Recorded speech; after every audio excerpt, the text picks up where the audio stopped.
You're listening to Packers Talk Network. PackersTalk.com.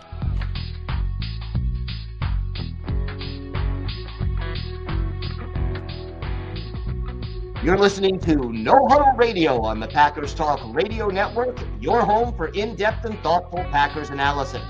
I'm your host, Gil Martin. My co-host is my good friend, Sean Tehan.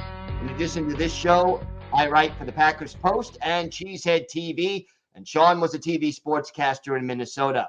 We're here to talk Packers because you're all here for one thing, and that's a love for Green Bay football. Sean, how's it going so far? It's going, man. You know, just another day. We're getting a little closer to the start of training camp. Can't wait for the new season. But before we really get started on this episode, Gil, a few words about our sponsor, Wisconsin's own Ticket King. For over 30 years, Ticket King has been providing Packers tickets to Packers fans. You can find them on the web at theticketking.com or visit their locations in Green Bay and Milwaukee. For direct links to specific Packer game tickets, go to packerstalk.com/tickets or browse their website at theticketking.com. And I got to ask you, Gil, how are you doing too? Doing all right. Looking forward to more OTAs and mini camps and the like. And we're about a week away from the schedule release. So that's the next thing, I guess, on the agenda. We're just checking off all the offseason boxes at this point. But obviously this past week has been, it's still the offseason. We're not in training camp yet. We're not in the heart and the lead up to a new season, the 2024 season coming up, hopefully a championship season for the Green Bay Packers coming up. But we have heard from a lot of coaches this past week. And specifically, we heard from new defensive coordinator Jeff Hafley. He spoke to the media a few days ago. And Gil, the first impressions earlier in this offseason were, this guy seems like a home run hire. It seems like a good thing, that a good person they brought in to replace Joe Barry as the defensive coordinator in Green Bay to really take a defense that has so much potential to another level. Listening to that press conference on Tuesday or Monday, whatever day it was, I'm getting my days mixed up. It's been a week. So my impression is that he is very thorough and he's detailed, and the Packers are going to attack. And you just hope that he's saying all the right things right now. You just hope that it plays out on the field coming up this fall. Yeah, I mean, usually when you hire a new coach, you hire someone who's the opposite of the last guy you just let go. And one of the criticisms that Joe Barry had was that his defenses tended to be too passive or try to react rather than to dictate terms. And look, we know defensive players. They love to attack. They love to be aggressive. It seems like Jeff Hafley is going to give the players that opportunity with this defense. And, you know, to me, one of the telling things was the first impression that Kenny Clark had. And Clark has been here through a number of different defensive coordinators. I mean, he was here before Joe Barry was the defensive coordinator, and he just seemed very enthusiastic and very eager to see, you know, to play in this defense and to get an opportunity to be aggressive. So, okay, it's early. You're just at the point of the offseason where you're installing the system and teaching it and you know, not even doing padded drills necessarily. But at the same time, there are reasons for optimism here, and I like the idea of what Hafley is trying to do. Then, of course, you have to actually do it on the field when it counts. But so far, so good. What about you? Well, he's clearly making a point how he wants this defense to attack. He doesn't want them to read and react. He wants them to attack. He wants them to be the aggressor, to run and hit the fundamentals. He's really stressing that. You can tell the guy's super detail oriented. And when you're at that level of the coaching profession, you have to be. The devil's in the details, really. And with Jeff Hafley, it's a matter of, with Joe Barry, it was always, hey, this guy's got the keys to the Ferrari. He doesn't take it out for a spin. He keeps it covered up in the garage. I was saying that even during the season. It was just mind-boggling where, yeah, hey, and just because you have 8-9 first-round picks on the defensive side of the ball doesn't always mean it's going to turn out great. But I feel like the Packers clearly have talent on that side of the football. They just haven't been used the right way. And this is the guy, by the sounds of it, all the interviews and all the press conferences, that he's gonna he's going to make sure that he gets the best out of this defense and really cater to their skill set. And yeah, he's saying Jair Alexander's all bought in and everything like that. And that's great. I want to hear from Jair personally. And that's not going to come till later this offseason, which is great. Yeah, obviously, Jair, there's no reason for him to talk right now. And there's no reason to say anything, especially after such a turbulent 2023 season that he had with the injuries and the conduct detrimental. Clear issues with Joe Barry, with the defensive coaching staff, with maybe some issues with Matt LaFleur as well. But hopefully that's in the past. And Jeff Hafley is essentially the guy who could take over. I don't think this defense, by the way he's talking, this defense is going to be anything but vanilla, Gil. Yeah, and that's essential. And I think the other thing is this. You have a sort of situation where clearly in the draft, Brian Gutekunst went out and got players that would fit Jeff Hafley's desired defense. And between that and the things that Jeff Hafley said at the press conference, you get the feeling that this defense is going to be designed around the strengths of the players who are playing it. And I think that's one criticism we had very often of Joe Barry, that his defenses did not always play to the strengths of the players. I mean, you look at a guy like Eric Stokes, or before him, Rasul Douglas. Those guys were better when they were up against a wide receiver at the line of scrimmage, challenging them.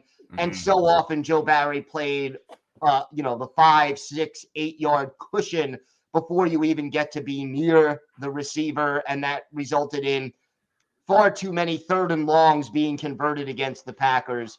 It looks to me, at least at this early stage, that Jeff Hafley is going to recognize what his players do well and then put them in a position to do those things. And, sometimes as a coach, you have your system and you want to play it, but sometimes you have to make adjustments based on the players that you have. That's both of those things, devising a good strategy and then adjusting it. That's a part of good coaching. So far, I think Jeff Hafley appears to be heading down that road.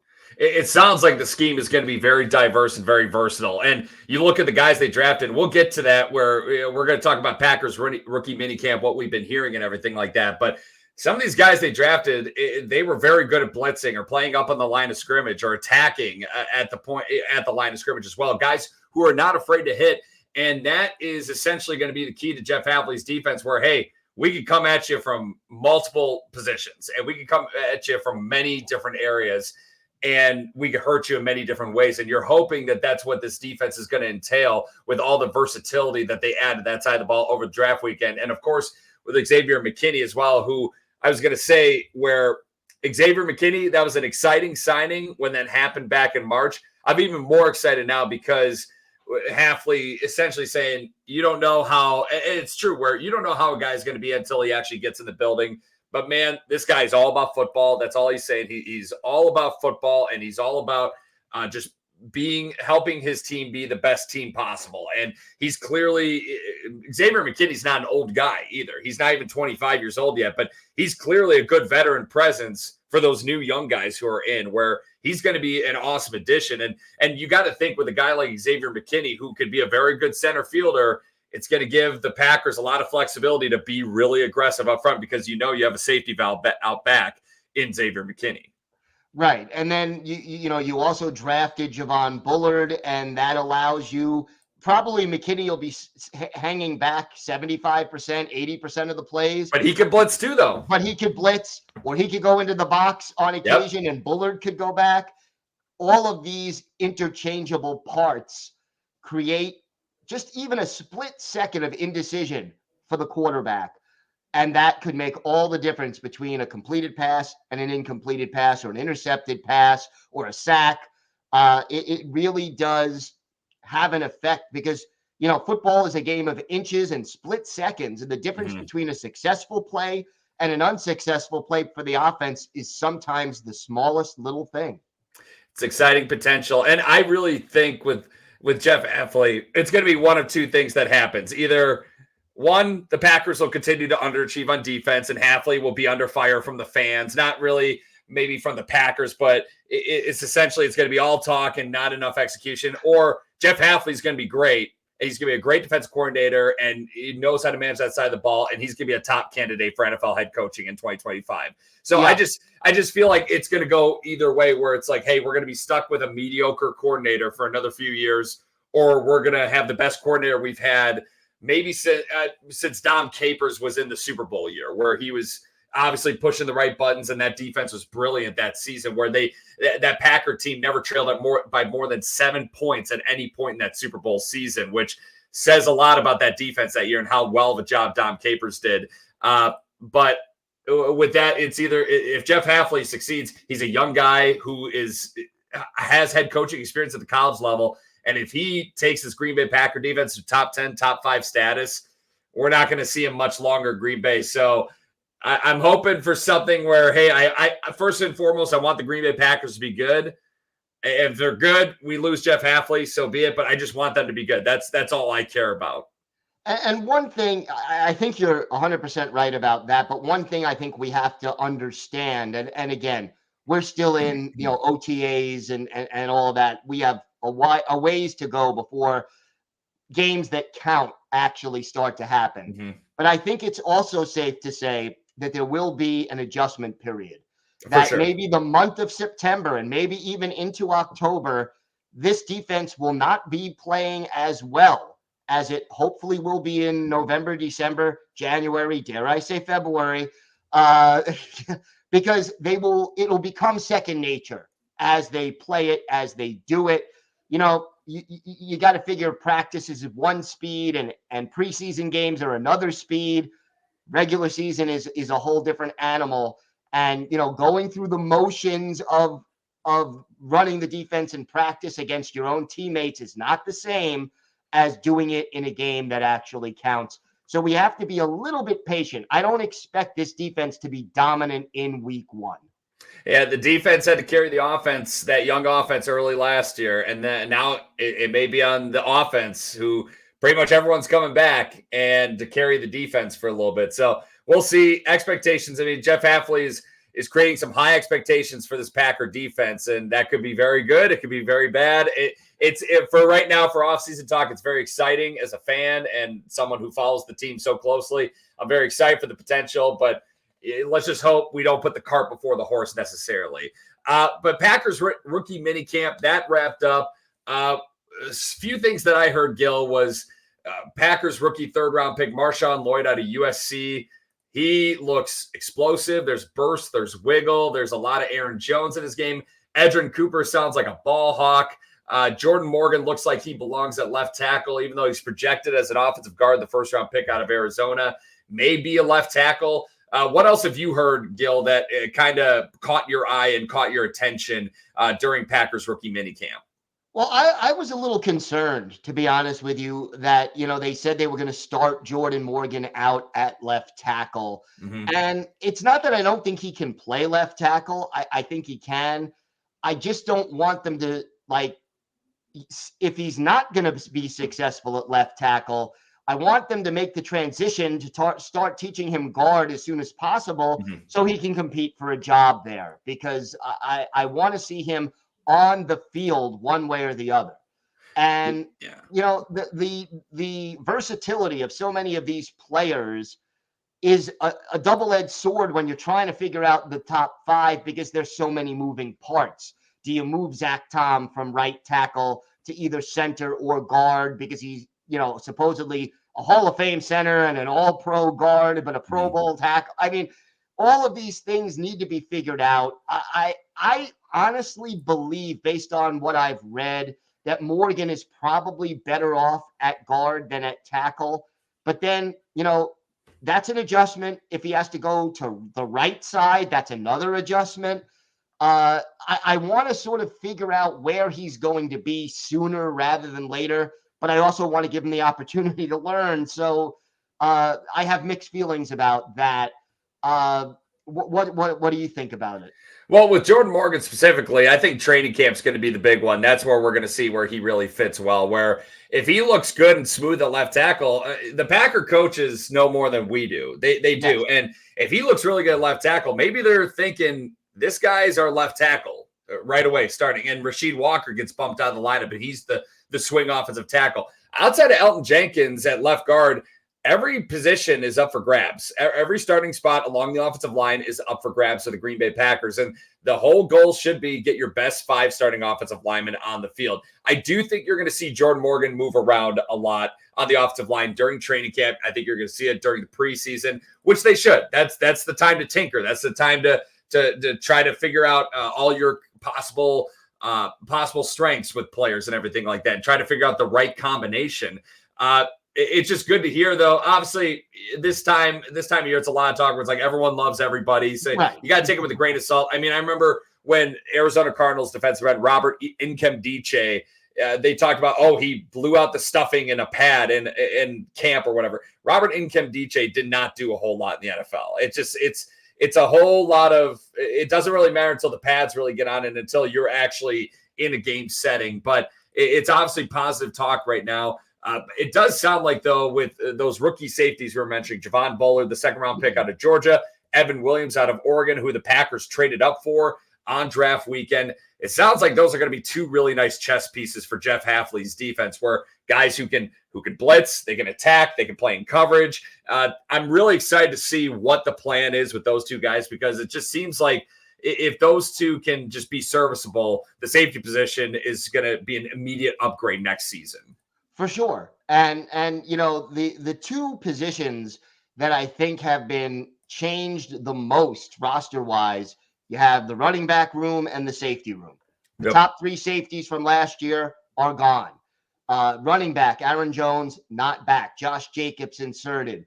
A.J. Dillon is back, but we don't know if he's necessarily even going to make the team. Mm-hmm. Maybe he moves to fullback H-back a little bit. I don't know if he's really suited to that spot, but, he does have a little bit of an uphill battle to make the team. And then, obviously you add Marshawn Lloyd and Emmanuel Wilson, hopefully healthy and back and ready for another go at it. So I think, those 2 positions more than any other, I think, have been altered. And then the offensive line, a lot more competition. And like you said, only Elton Jenkins really is sort of solidified in this spot. And by the way, he could play any of the other 4 positions along the line if we need him to. Yes, he can. Absolutely. I honestly would consider Elton Jenkins at center, but he's too good as a guard. You don't want to take him away from there. You just got to put him at his best spot, which I think is guard. But I will say one more note from rookie minicamp. How about this? Undrafted rookie wide receiver Dimitri Stanley from Iowa State. He got a contract to be on the 90-man roster. He's going to be competing in training camp. He could make a case for the 53-man roster this summer. May not make it, though, because of the amount of depth and talent they have at the receiver position currently. But Stanley caught 118 passes in his 6 years of college football, played his first 4 at Colorado, his final 2 at Iowa State, used that COVID year, had a redshirt year as well. Stanley's father, though, Walter Stanley, played with the Packers from 1985 through 1988. Gil, that was during your time. He was a wide receiver, punt, and kick returner. Yep. Walter Stanley totaled more than 3,400 all-purpose yards in his Packers career. So kind of a cool story, something to keep an eye on. If he's someone who I feel like could, if he was dazzling in rookie minicamp, he's someone who I could see dazzling in preseason games coming up this summer. Yeah, I'm looking forward to it. It makes me feel old that a player who, was on the Packers when I was in college, his son is now trying out for the team. But I also think it's pretty wonderful. Also, always liked Walter Stanley, a very dynamic wide receiver, and played for some not so great teams in the mid to late 80s. Yeah. But, I will never forget the punt return for a touchdown on Thanksgiving Day in '86. Where the Packers beat the Lions 44-40. And he scored on a punt return in the last minute of the game when Forrest Gregg said, "Don't return this one, fair catch it." He didn't listen, and he goes, I think it was 83 yards for the score. Man, it sounds like a bright spot in kind of a dark era of Packer football before Reggie came and Ron Wolf came and Brett Favre came, obviously. So, but it's a cool story, kind of a full circle moment. I hope Dimitri Stanley does well, but hey, if he pushes the competition in the wide receiver room, even better. So if he makes it a really hard decision, the Packers, They have kept 7 wide receivers on the initial 53-man roster in the past. Who's to say they can't do it again? But speaking of the position groups, we were talking about the running backs. We were talking about the offensive line, the receivers. Let's rank some position groups, Gil. We have 7 position groups that we are going to rank right now: offensive backs, wide receiver, tight end, offensive line, defensive line, which includes edge rushers, defensive ends, defensive secondary, and linebackers. From 7 through 1, from worst to first, what would you say is the worst in terms of depth of position group? What do you say is the bottom of the totem pole right now for the Packers? I would still have to say linebacker, only because the guys there, while I think there's a lot of potential, they're unproven, a lot of them at the NFL level. And then even the returning guys, like your Quay Walkers and your Isaiah McDuffies, they're learning a new system. So they're going to have to play differently than they did a year ago. So it's not that I think this area is devoid of talent. There's plenty of talent, but it's unproven, and I would put them at the bottom as of right now. How about you? That's exactly what I had at the bottom, linebacker position, because you have Quay, who has shown flashes but hasn't been consistent. Isaiah McDuffie, who has been better than a late-round pick, than I projected as a late-round pick in his NFL career. And then you have Eric Wilson, who's more of a special teams ace. And Edgerrin Cooper was a nice pick in round 2 on paper. We don't know how that's going to pan out in person. And then Tyron Hopper, kind of a mystery from Mizzou. My buddy who went to Mizzou, watches a lot of Mizzou football, said this is Nick Bolton 2.0. If he's Nick Bolton 2.0, that linebacker group is going to shoot up the list later this year. But I agree, a lot of question marks and not a lot of proven accolades, proven history, and everything like that. They're at the bottom of the list. Who's number 6 on your list? I am still going to go with the defensive backfield. I think. I mean, you have Jair, but I want to make sure he's healthy and that his. It seems at the end of the season that he was back where he needed to be as far as psychologically and buying into the team concept again. But I want to make sure that he's there. I'm concerned about Eric Stokes' injury. And then, Xavier McKinney, I think, will be great. Rookies, not always good right away. So, we drafted 3 safeties, but will any of them be able to contribute immediately this year? Again, I don't think there's a depth or talent problem. I just am unsure how quickly these guys will be able to help. Now, with the defensive secondary, I was close. I had them 5th ranked. So I had offensive line number 6. But going off of what you were saying with the defensive secondary, you have a guy who has shown he could do it in Jair. Carrington Valentine was pretty good as a 7th-round rookie. Xavier McKinney has shown he's a very good NFL player. Keyshawn Nixon has shown flashes. Eric Stokes, when healthy, he's a decent player. If he can get back to that level he was playing at, that confidence level he was playing at as a rookie, that secondary could be very good. But like you said, though, a lot of question marks. And I got to mention Corey Ballantyne. I got to give him his roses too, because he played pretty darn well, getting a lot of meaningful action last year for a playoff team. And Corey Ballantyne really impressed me, and really I became a Corey Ballantyne fan after last year. But like you said, a lot of question marks with Javon Bullard. We don't know how he's going to be. Evan Williams, Keaton Oladapo, Anthony Johnson Jr. showed flashes last year's rookie. We don't know if he's going to take a second-year leap. Kalen King, a first-round talent out of Penn State. You don't know how he's going to – he dropped all the way to round 7. Maybe there's a reason for that. Maybe he's Carrington Valentine 2.0. A lot of question marks there. So I can understand putting them at number 6 on your ranking. But for me, offensive line was number 6 for me, mainly because outside of Zach Tom and Elton Jenkins, there's a lot of doubt there. There's a lot of doubt along the offensive line. And Luke Butkus, Adam Stenovich have done a pretty good job with offensive linemen. Brian Gutekunst has done a really good job finding offensive linemen in the draft the last few years. But you released David Bakhtiari, who's still not with the team because he was injured the last few years. John Runyon Jr., a good veteran, signs with the New York Giants. Yosh Nijman, who had some good moments in Green Bay. He's off to Carolina. A lot of question marks there. I'm assuming offensive line is number 5 on your list, Gil, but I'm curious, and you can go off of that too.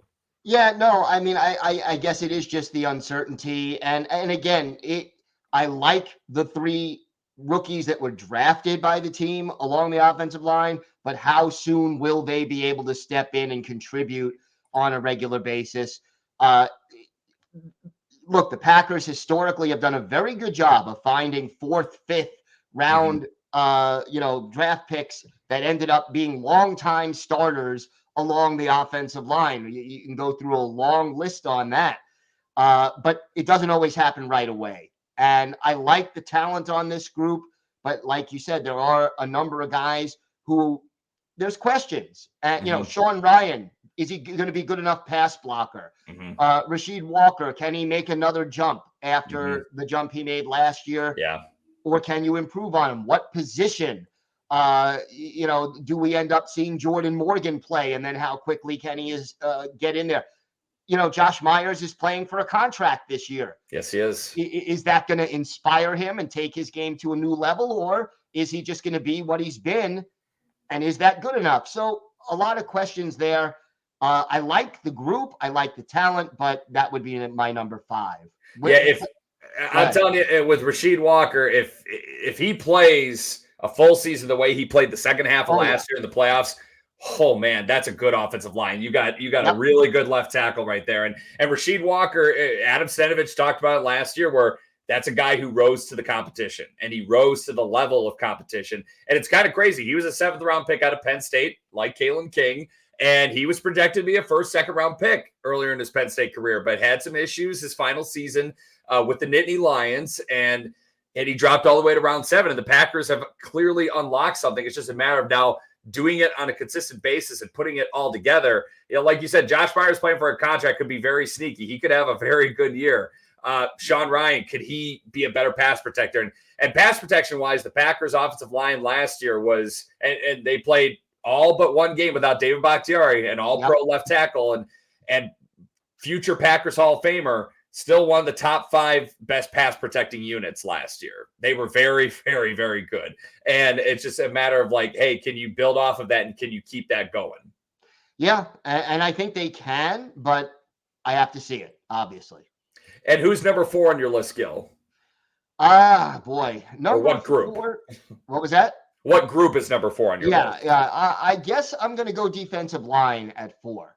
Interesting. Okay. All right. I think the switch from the 3-man front to the 4-man front is going to take some adjusting, and we're going to see whether or not, can Preston Smith do that and still be as effective? How does it change the way a TJ Slayton or a Kenny Clark plays on the interior? There are just questions there.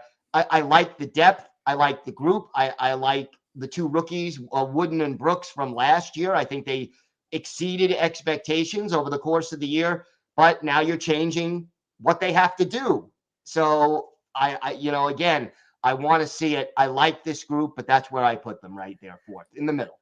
I see that, and I'm like, now I'm thinking maybe I should put them at 4 because that was convincing. But for number 4 for me, I actually put the offensive backs. I put the quarterbacks and the running back, where you know what you got in Jordan Love. He's obviously outstanding, but running back, Josh Jacobs, he's a proven NFL guy, but A.J. Dillon has struggled the last few years.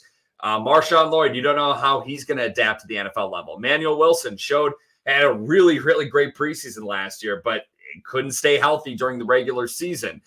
There's some question marks there for sure. Backup quarterback wise, Sean Clifford played pretty well in the preseason. I think that's a solid backup to have. I think Michael Pratt's going to be really good competition for him during the summer for that number 2 job.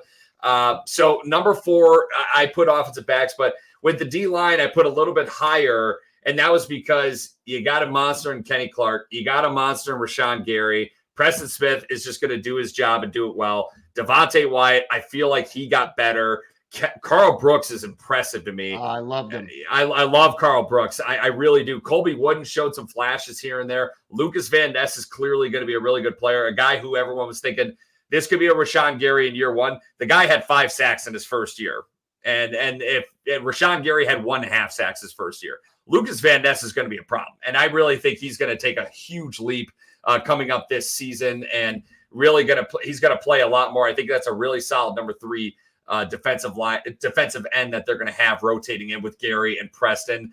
Kingsley Enagbare, hopefully he gets healthy. Brenton Cox Jr., maybe he's been in the lab. Maybe they feel good about him. Remember, they didn't draft any defensive linemen in the draft this year. I think that's all you got to hear. That's all you got to say when it comes to how good the Packers feel about that group. Gil, what group do you have at number 3 on your rankings? The offensive backfield. So yeah, okay, there you go.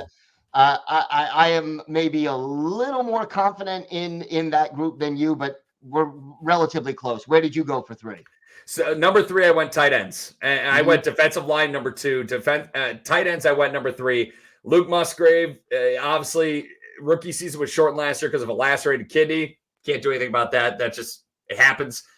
Tucker Kraft was obviously a guy who came along a little slowly early, but man, when it clicked for him, he was as good as anyone on that Packer offense, and that's going to be a really nice two-headed monster. It's just a little bit the depth behind where Ben Sims, serviceable tight end, solid undrafted rookie free agent that signed with the Minnesota Vikings and then didn't make the 53-man roster initially, and then the Packers took him away from Minnesota. Tyler Davis is a kid that they're really high on. We've never really been crazy about him, but hopefully he can develop a nice role as a backup tight end. The only issue, I love the tight end talent that they have at the top with Musgrave and Kraft. I'm just concerned about the depth behind those two. Yeah, and look, I think between Sims and I think you've got players who can fill that role. I don't know if they could start necessarily, like there would be a big drop off if you had Sims starting right now, but if either Musgrave or Kraft are healthy, I think you're okay. And if they're both in the lineup, you could do a lot of creative things with that duo. I cannot wait to see them both healthy and both in the lineup at the same time. And you got to think too, where tight end is probably one of the hardest transitions from college to the NFL. That's one of the hardest positions to really understand, because when you're asked to block, you're blocking much bigger, faster guys than you've ever seen at the college level. And having that first year under their belts is going to be huge for them. Luke Musgrave runs like a deer. As long as he can just stay upright and keep his feet underneath him and not trip at the goal line or not get tripped up by the turf monster, Luke Musgrave's in store for a big season. And that's because of our number 1 position group. And I think you and I matched here, where the receivers are going to open up quite a bit for those tight ends.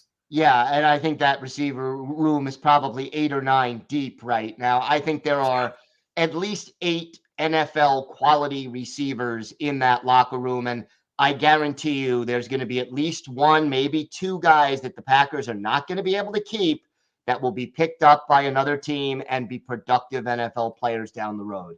And we just mentioned how the defensive line, no draft picks were used on defensive line. No draft picks were used at receiver either. So that was kind of my criteria also going into that, where my top 3 were essentially number 1 was the wide receiver group. Number 2 was defensive line. Number 3 was tight ends. The Packers feel good about those spots because they didn't use the draft pick on any of them. And you can't help but love that wide receiver group with Christian Watson. If he could stay healthy, the guy is obviously a game changer and he's a field tilter. Romeo Dobbs is just solid. Jaden Reed is a gamer. You can do so much with it. Dontavion Wicks, there's a lot of Devontae Adams in him. I'm not saying he's Devontae Adams, but there's a lot of Devontae Adams in him.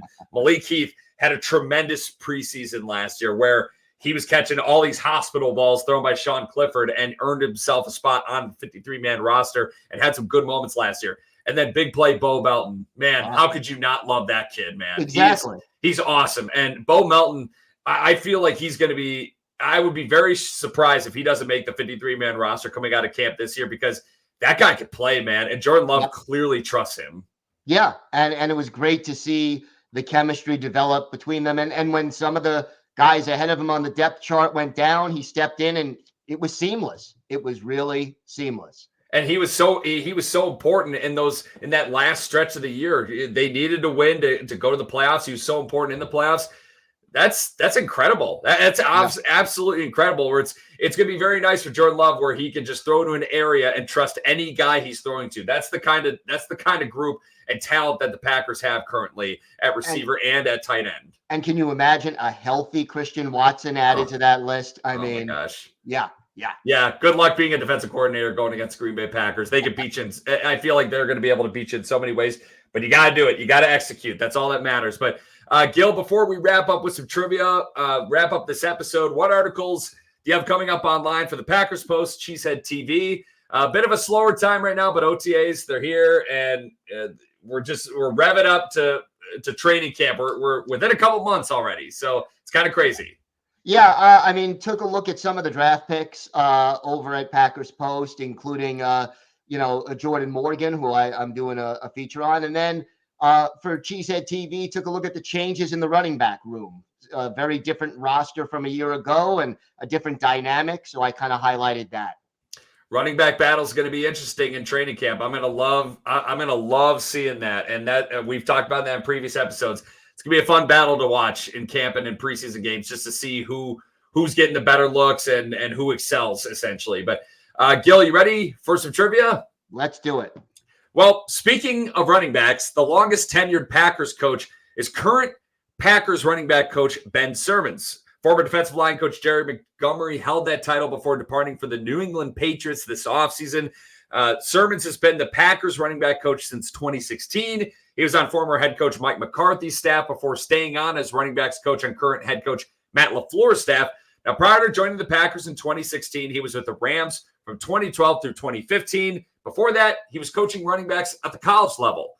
Gil, name the college he coached at before leaving for the NFL. I'll give you a hint. It's the same college where another Packers coach has coached before and a couple of current Packers used to play at.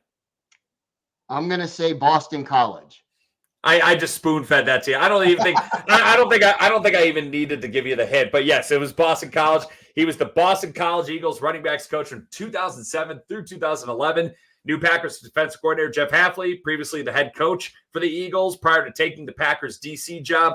Packers running back A.J. Dillon, linebacker Isaiah McDuffie are also Boston College alumni. And some bonus points, Gil. Sermons, when he played, was a running back at the University of Maine. Who was his head coach? He's a current head coach at the Power 5 level. And the Packers love drafting players from this school. Alabama? No, you're close. Iowa. Okay. He played for Iowa head coach Kirk Ferentz. Ferentz was the head coach at Maine from 1990 through 1992 before coaching offensive linemen for the Cleveland Browns and then the Baltimore Ravens from 93 through 98. Became the head coach at Iowa in 1999 and has been holding that post for the past 25 seasons in that position. Packers, they love to draft Iowa guys all the time. They drafted guys like Aaron Campman, Lucas Van Ness, Brian Bulaga, Micah Hyde, Mike Daniels. List goes on and on. They always like the Ferentz boys. So, of course, Matt LaFleur loves Ben Sermons, who is technically a Ferentz guy. That's right. And he's, like you said, this is his 9th season, so pretty impressive. Yeah. Hey, nice job security. You don't find that in coaching very often. No, you do not. That you get well paid as a coach, but you work long hours, and there is very little, if any, job security. So. Oh yeah, and the running backs that produce, so he can have a job as long as he wants, Gil. That's my humble opinion. Well, his agent will be giving you your tip very shortly after. I hope so, man. I don't do this for free. This costs money. Absolutely. All right. Well, that's it for today. We'll be right back here next week. Follow us on Twitter at Phil Packers and at GB Packers on all Packers, or to ask us questions, or you can email us at gbpackerssean@gmail.com. Make sure you subscribe to Packers Talk on iTunes, Google Play, Spotify, or wherever you get your podcasts. And a big thanks to PackersTalk.com for powering our show, and thank you for listening. Until next time, go Pack Go. Go Pack Go.